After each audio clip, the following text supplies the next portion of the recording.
Sa John 10:10, sinabi ng Panginoong Jesus, I came that you might have life and have it abundantly. Have it to the full. So ang gusto ng Panginoon talaga para sa kanyang mga anak ay isang buhay na makabuluhan, masaya, maligaya, punong-puno ng mga kasiyahan. Good life is God's will for His people. Kaya isa sa mga talagang kahulugan ng paghahanap sa will of God is to have a good life. To have a good life is not something people should feel guilty about. In fact, it is a high act of worship because it is God's will for us. 10 steps to a good life. 10 mga hakbang para ang buhay natin ay lalong mapabuti at sa ating matamasa ang lahat ng magagandang pagpapalang inilaan ng Panginoon para sa atin. Salamat, Panginoon, dahil ito po ang gusto nyo para sa amin, a good life. Teach us. Teach us how to maximize the goodness, your goodness in our lives. Lead us, Father. As we gather before you, may you forgive us our sins, cleanse us, enable us to understand your message. Lead us. Be our speaker. In the name of Jesus, we pray with thanksgiving. Amen. Pag may sinabi natin a good life, we should minimize disadvantages, especially sickness. We should maximize advantages, especially health, and do the most good. That should be a life well lived. Eat sensibly. Isang step natin to a good life, kailangan matalino tayo sa pagkain. Because you are what you eat. Kahit ano ang ilagay natin sa loob ng ating bibig, nguyain at lunukin, magiging bahagi ng ating katawan, ng ating kalusugan, o magiging sanhi ng ating sakit. When to eat is very important. Ecclesiastes 10:17, blessed is the land whose king is of noble birth, and whose princes eat at a proper time for strength. So hindi kain na lang ng kain kahit kailan na lang merong tamang oras. At yung mga nag-aaral ng metabolism ng katawan ng tao, sinasabi talagang dapat merong regular time to eat. Whenever possible. And what do we eat? Sa kasimula pa lang, sabi sa Genesis 1:29, then God said, I give you every seed-bearing plant on the face of the whole earth, and every tree that has fruit with seed in it. They will be yours for food. Sa simula, ang original intention, ang gustong kainin ng Diyos ng mga tao ay halaman. Mga bahagi ng halaman, gulay, dahon, prutas.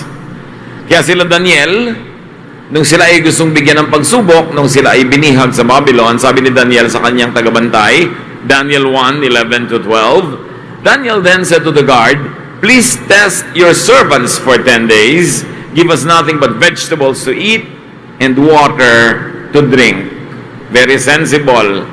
Kasi kung ano ipapakain sa kanila na pagkain ng royal household, sabi nito mga bihag na Israelita, ang ipakain niya lang sa amin ay gulay, ang ipainom niya lang ay tubig, huwag na yung mga kung ano-anong inumin from the king's table. Hindi siguro may conviction ang lahat ng tao, o kaya hindi kaya ng lahat ng tao na maging ganito ka-strict sa diet. Pero alam natin, when you have a choice, what is a better choice to eat? Pag may kaharap kayong mga pagkain sa mesa, alam nyo kung alin ang mas mabuti talaga sa katawan. Kahit sa Biblia, yun ang sinasabi. Kahit yung mga health buffs, yun ang sinasabi. When you have a choice, importante, at inumin na lang daw tubig. Hindi ko ano-anong mga punong-puno ng mga sugar na mga iniinom, punong-puno ng alcohol, punong-puno ng kulay, mga soda, etc., etc., na nakakapag-increase ng blood sugar.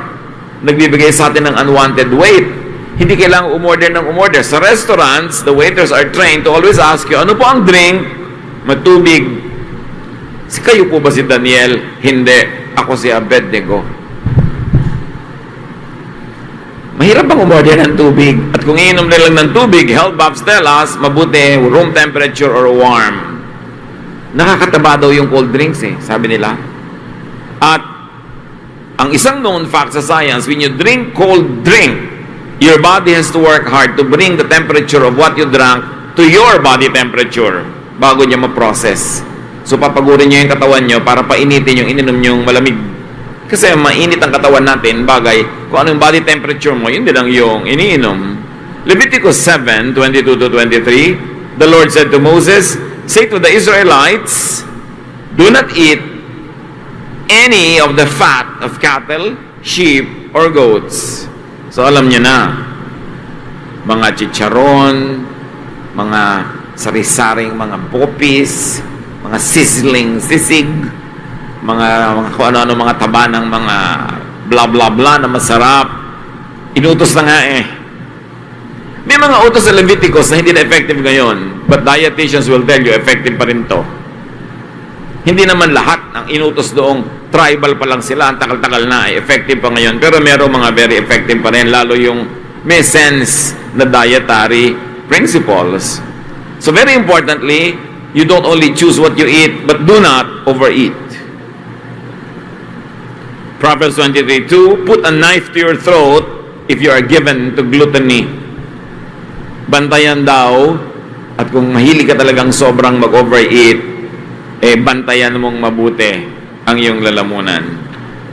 Another step to a good life is sleep sufficiently. Kailangan ng tao natutulog ng tama at sa tamang oras. Nakakalungkot lang nga, maraming trabaho ngayon, hindi makakatulog yung mga nagtatrabaho na yon sa tamang oras. Ewan ko kung ano ipapayo natin, how to make up for that. Siguro dapat goal mo lang, pang emergency mo lang yung trabaho na yon at maghahanap ka ng iba. Pag binigyan ka na ng pagkakataon, ay lumipat ka sa mas tamang oras ang pagtulog. Ano ang kondisyon dapat ng pagtulog? Psalm 4:8, in peace I will lie down and sleep. For you alone, Lord, make me dwell in safety.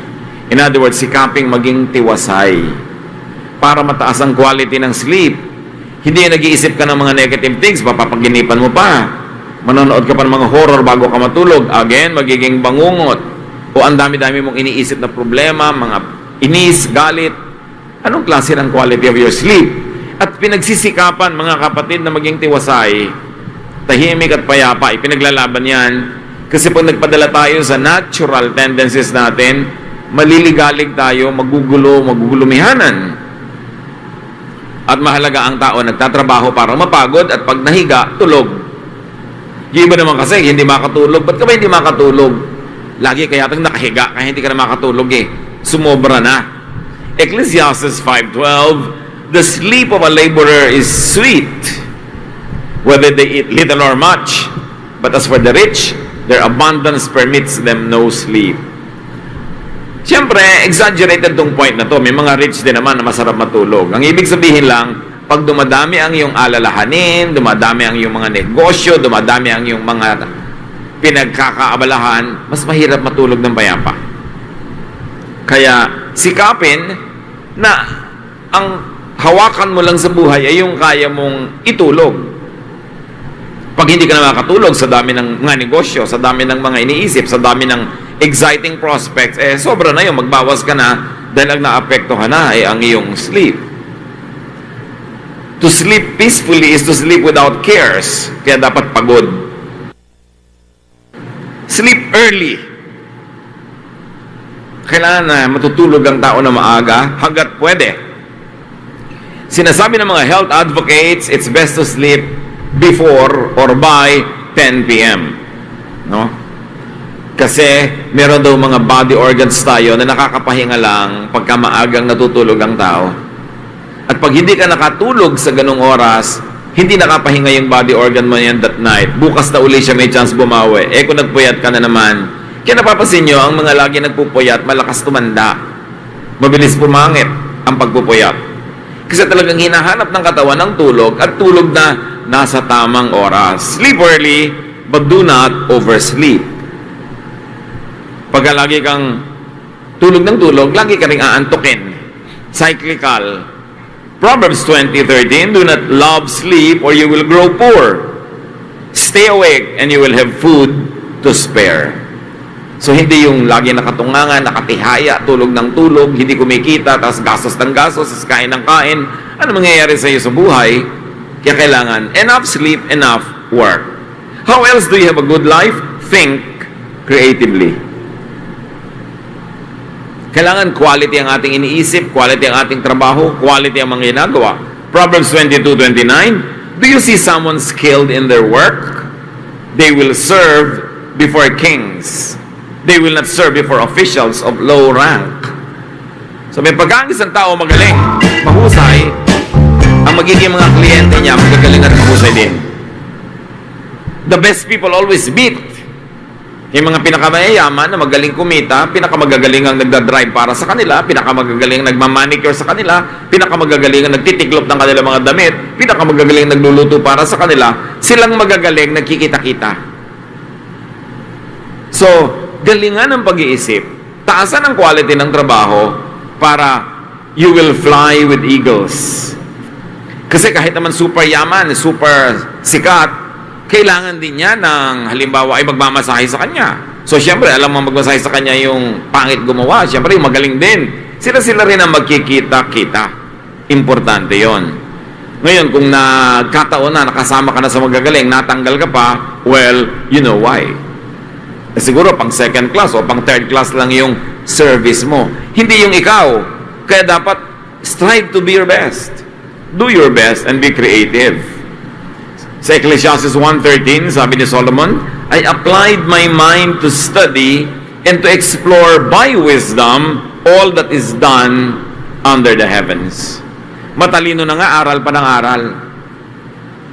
Yung iba naman, hindi na nga katalinuhan, allergic pang mag-aral.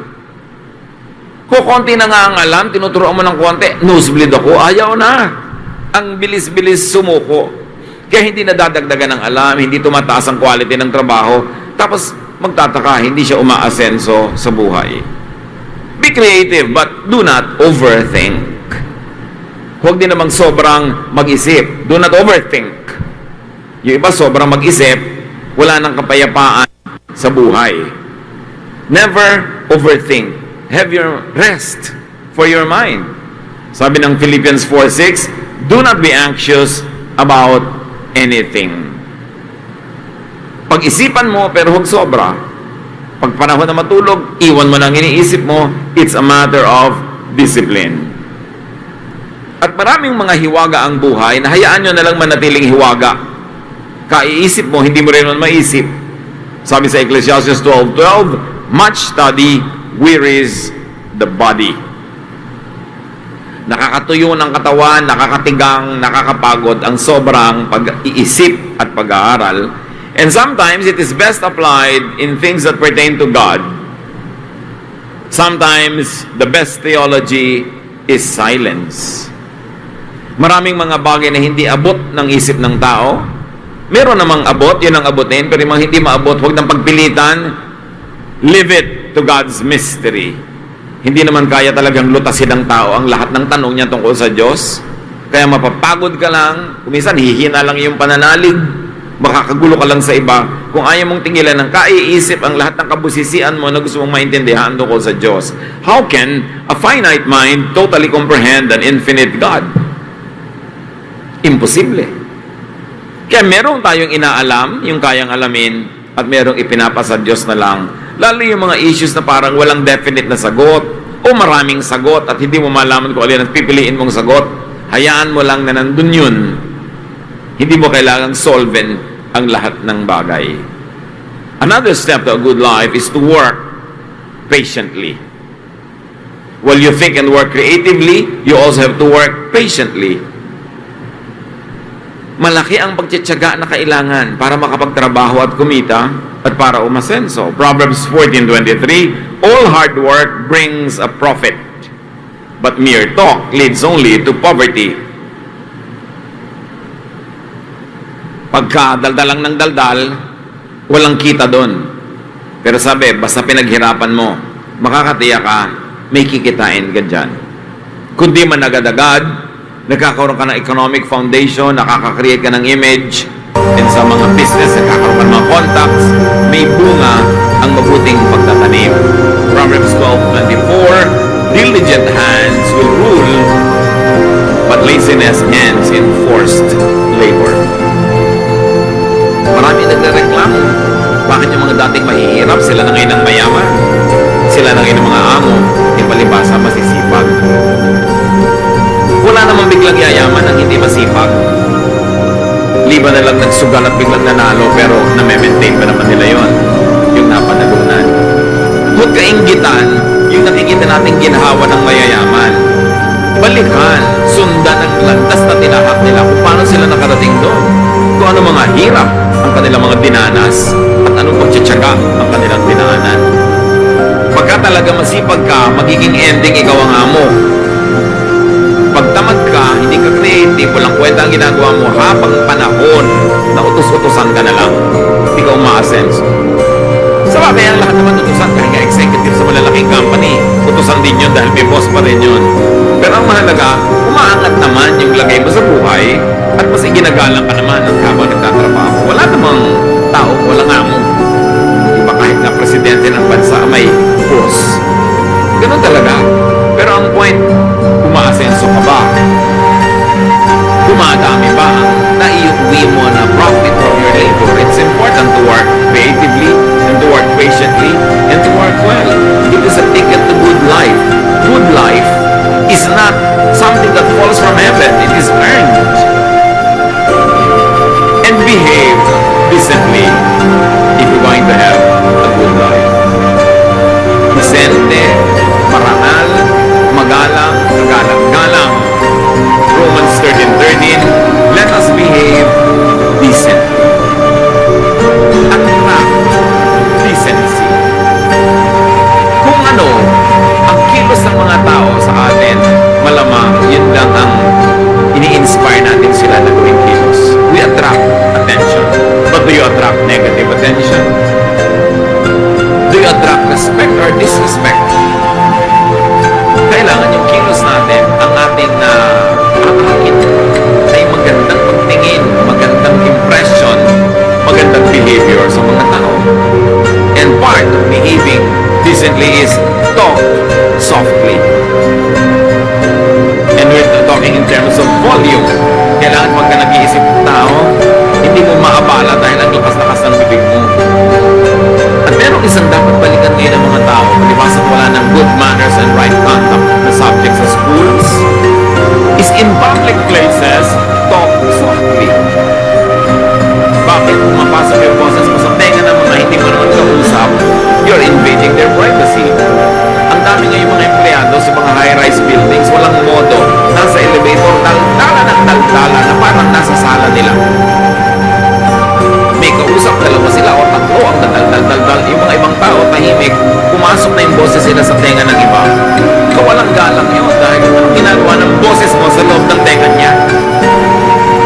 Hindi ka naman niya gustong pakinggan. Kaya mga dissenting tao, pag nag-uusap sa elevator, pagulong, or sandali lang naman yung iba nilang 300 floors yung aakyatin mo. Paano bang manahimik ka na lang muna, mamaya ka na magsalita? Lalo lamang nabubunyag ang kawalan ng saysay ng mga iniisip ng tao pag malakas sila magsalita. Dapat talk softly. At yung quality, yung content na pinag-uusapan, napakahalaga yan kung magiging successful tayo sa buhay at magkakaroon ng good life. Proverbs 15:1, a gentle answer turns away wrath, but a harsh word stirs up anger. Pag gentle kang sumagot, either sa volume, sa speed ng boses, o yung content ng sinasabi mo, hindi magagalit sa iyo ang iyong kausap. And it is always to your disadvantage, maybe to your peril, pag nagalit sa iyo ang kausap mo. Kahit hindi mo siya boss, kahit hindi mo siya kilala, kahit kung sino lang siya dyan, nagalit sa iyo, kung sinaksa ka bigla. Kung may ginawang masama sa'yo o pinagbalakan ka, huwag na huwag ka manggagalit ng tao. At pinakamabilis manggalit ng tao ay mga sakit na sa salita, mga masasakit na salita. Yung nakaka-insulto, yung nakaka-challenge. So, a gentle answer turns away wrath. You will have a good life, you must know how to have a gentle answer even to harsh questions. Do not return evil for evil. Hindi mo kailangang patulan ng mga tao kung wala silang modo, kung sila magaspang.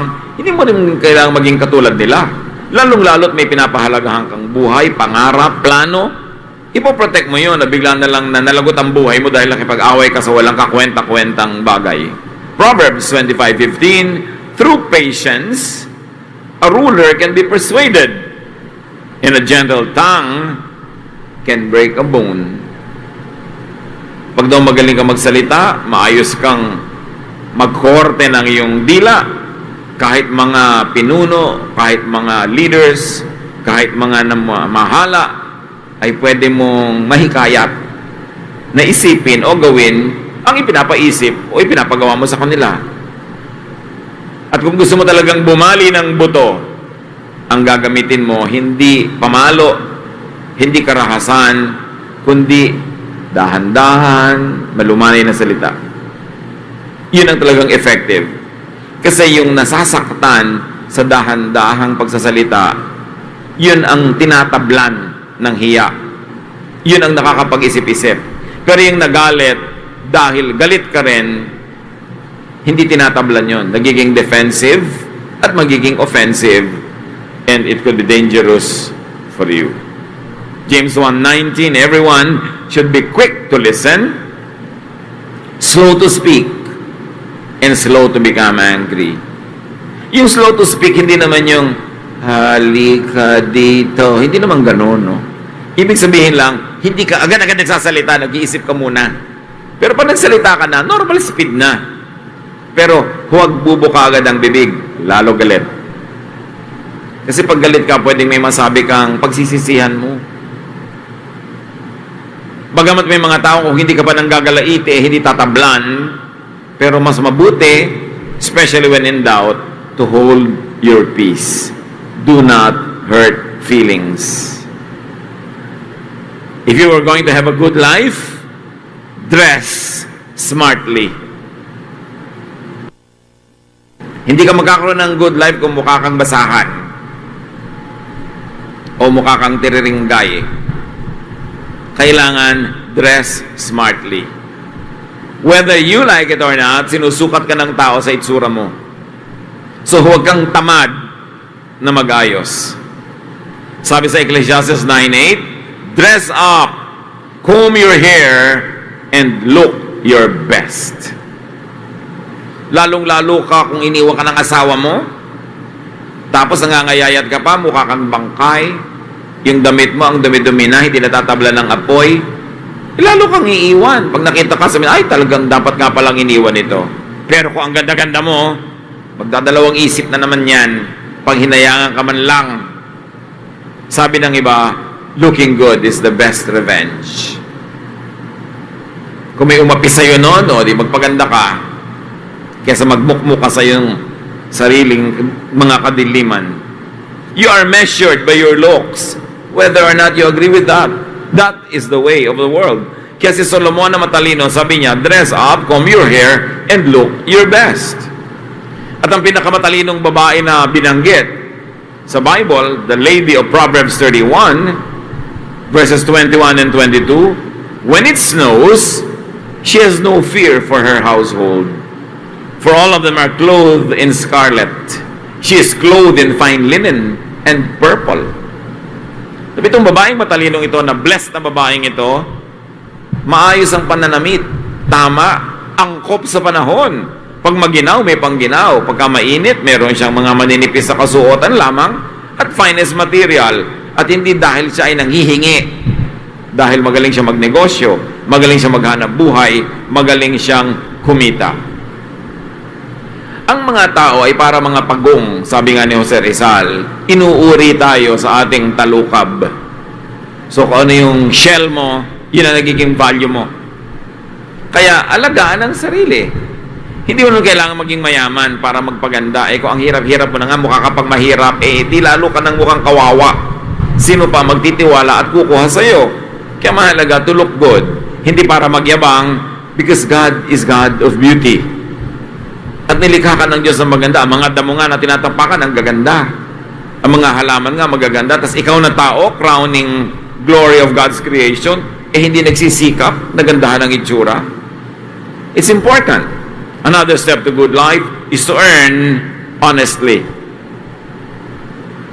Kailangan ng tao kumikita ng matapat at malinis.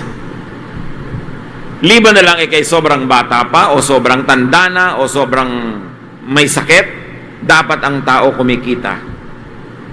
Dapat kinikita mo ang iyong ginagastos. Hindi mo iniaasa sa iba. That is how to have a good life, not at the expense of others. Sa Acts 20, 33 to 34, sabi ni Paul, who was a missionary, I have not coveted anyone's silver or gold or clothing. You yourselves know that these hands of mine have supplied my own needs and the needs of my companions.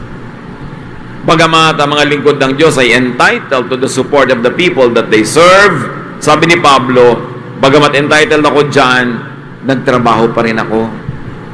Pinaghirapan ko pa rin at kinikita ang ginagastos ko at ng aking mga kasamahan. Siya na nga na entitled na sa support ng mga tao, nagtatrabaho pa. Ano pa yung iba?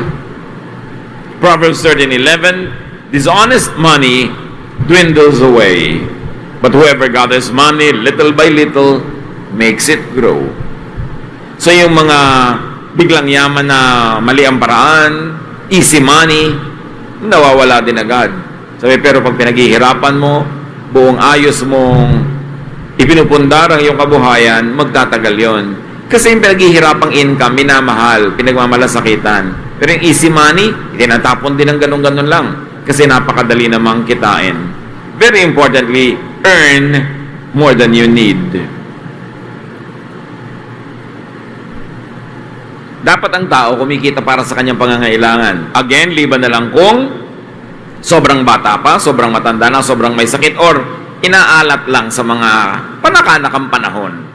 Kahit naman magaling ka, kung minsan wala kang kita, minsan ang negosyo mo hindi nagkiklik, aasa ka sa iba, pero paminsan-minsan, hindi yung habang panahon ka nakadagan sa iyong kapwa. But it's not only just earning, but you should earn more than you need. Goal ng tao dapat na makadiyos, hindi lang kumita, kundi kumita ng higit sa kanyang pangangailangan para siya may sobra at maibigay niya sa mga hindi kumikita dahil sobrang bata, sobrang matanda, sobrang may sakit, o sobrang inaalat. Ephesians 4:28, anyone who has been stealing must steal no longer, but must work, doing something useful with their own hands, that they may have something to share with those in need. Goal ng mga anak ng Diyos na kumita ng higit-higit sa kanyang kailangan para meron siyang sobra na pwedeng maipangtulong sa iba. Maibigay sa mga dapat at kailangang tulungan. Kakambal niyan, if you're going to have a good life, spend wisely. Kailangan matalino ang tao sa paggastos. Hindi bulagsak. Isaiah 55:2, why spend money on what is not bread, and your labor on what does not satisfy? Natatandaan ko yung lola ko nung bata pa ako, minsan nasa isa kaming public place, tapos may nagtitinda sa kanya ng bubble gum. Lola, bubble gum. Sabi ng lola ko, bakit? Nakakabusog ba yan? It says a lot. Kasi sabi ng Isaiah 55:2, why spend money on what is not bread? In other words, why spend money on what cannot give your nutritional needs? Pero ang dami-daming ginagastos ng tao sa junk food na bukod sa hindi na nga nakakabuti, nakakasama pa. Kailangan, pag may ginagastosan ka, sulit. Meron talagang value na binibigay sa buhay mo. Proverbs 21:20, the wise store up choice food and olive oil, but fools gulp their own. So, wise ang pag-spend ng mga wise na tao. Yung dahan-dahan lang nilang ginagamit ang kanilang mga isosupply, hindi bigla-biglaan, one day millionaire, tapos bukas wala na naman, pulubin na naman. But they buy the best, although hindi nila inaaksaya. At may hiwaga pa ang spending wisely. Proverbs 11:24, one person gives freely, yet gains even more. Another withholds unduly, but comes to poverty. Siyasatin niyo ang verse na ito. Meron daw mga tao na napakaluwag magbigay, magpamigay, pero walang tigil ng balik sa kanya ang pagpapala at pasok ng pasok ang pagpapala sa kanyang buhay. Ibig sabihin, ang kanyang pagbibigay at pamimigay, ikinalulugod ng Diyos. Kaya pinapalitan, binibigyan siya ng marami para marami pa siyang maipamigay. Pero sabi, another person withholds unduly but comes to poverty. Meron naman sobrang wais. Laging dapat siya ay lamang. Sobrang sweetik. Gusto niya lahat ng transaction, siya yung winner. Kailangan pag bumibili siya sa'yo, wala ka nang tubuin. Mapabagsak niya yung presyo. Kailangan pag hinahire ka niya na magtrabaho, ang liit-liit ng bayad sa'yo at ang dami-dami mong gagawin. Yung napakakuripot niya, ang sikip ng paglabas sa kanya ng pera, akala niya dahil doon mananatili sa kanya yung marami, pero sabi, no. Maraming ganyang tao dahil hindi ikinalulugod ng Diyos ang paraan nila ng pagmemenos sa kapwa, ng hindi pagbibigay ng tamang dapat ibigay sa kapwa, sa kanilang katinoan, naghihirap din sila. Sabihan ng mga kabalintunaan ng buhay, these are the ironies of life. Somebody could be so generous in giving and yet keeps on amassing great wealth because God is pleased. And somebody could be so wise, ang ending niya, wala rin. Kasi hindi nakakalugod sa Diyos ang sobra niyang panglalamang sa kapwa at kakuriputan. And another step to a good life, and alam naman yung pag-uusapan natin ngayon, marami pang iba, save regularly and proportionately. Kailangan ng tao mag-impok. Kailangan mag-ipon ayon sa kanyang kinikita. Sabi ng iba, maganda daw na nai-save ng tao at least 10% ng gross income niya. Meron nakakasave pa more. Meron naman, kulang na kulang. Pero yung ideal is that people should be able to save at least 10% of what they make. 1 Corinthians 16:2, on the first day of every week, each one of you should set aside a sum of money in keeping with your income, saving it up. Of course, this one, ang context ito is going to be donated to the needs of the church. But the idea applies to all other aspects of our lives. That there must be a regular, scheduled way to save. Kasi dumadating ang mga pangangailangan, hindi mo alam. Pagka zero balance ka o negative pa nga, ano kung biglang may dumating pang extra needs? Proverbs 10:5, he who gathers crops in summer is a prudent son, but he who sleeps during harvest is a disgraceful son. Ang tao-tao na gumagawa ng pera, kumakayod ng income sa panahon na pwedeng kumita, ay mabuti. Kapuri-puri. Pero yung panahon ng pagtatrabaho, panahon para kumita, wala man lang ginawa para maghanap buhay, kahiya-hiya daw yung gano'n. At syempre, pag in-extend natin sa buhay natin yung schedule na yan, summer could be the best years of your life, your youth. Na habang malakas ka pa, kumikita ka pa, dapat marami ka nang kitain at may maipon. Kasi hindi lahat ng oras sa iyong buhay ay gano'n. Darating na yung pagtanda na hindi ka na malakas, o baka hindi ka makatandaan kasi hindi ka na rin kumita, wala ka malang naipon, wala ka na isuli, wala kang mabuting na itanim sa puso ng kapwa, ano ba yun ang naasahan? Kaya mahalaga, at di may pagkakataon, tayo ay lumilikha ng income. With God's help, good life could be achieved, but it is earned and it is deserved. Enjoy a good life by living under godly, wise, and positive principles. God wants you comfortable.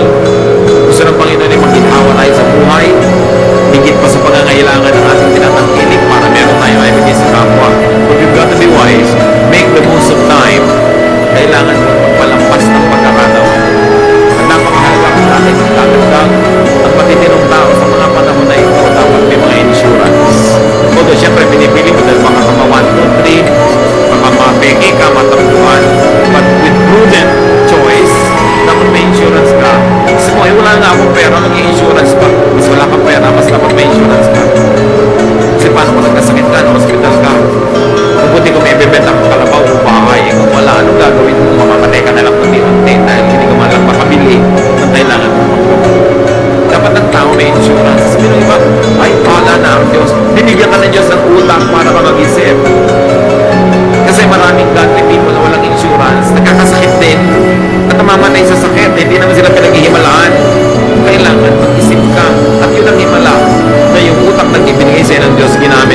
para sa panahon na pwede kang magsikhay, pwede kang kumuha ng insurance, kinukuha mo na para pag dumating ang panahon na kailangan mo, meron. But remember, kailangan matalino ka sa pagpili kasi maraming fly-by-night.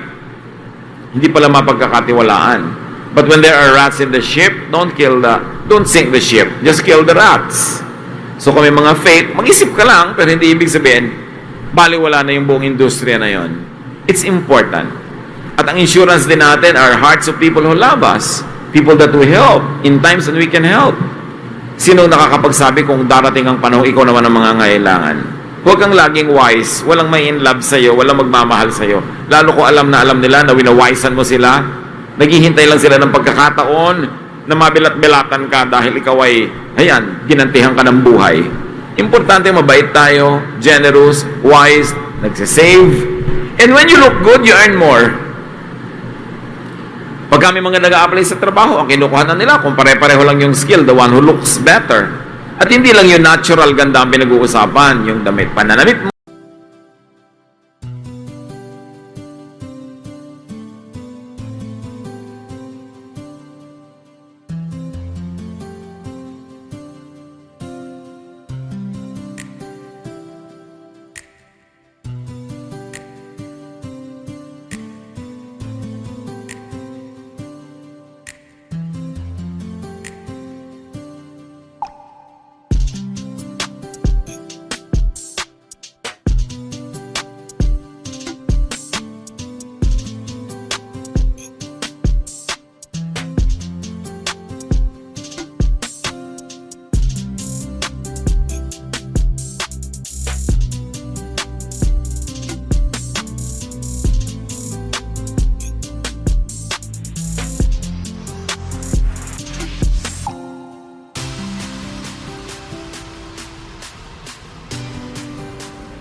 po.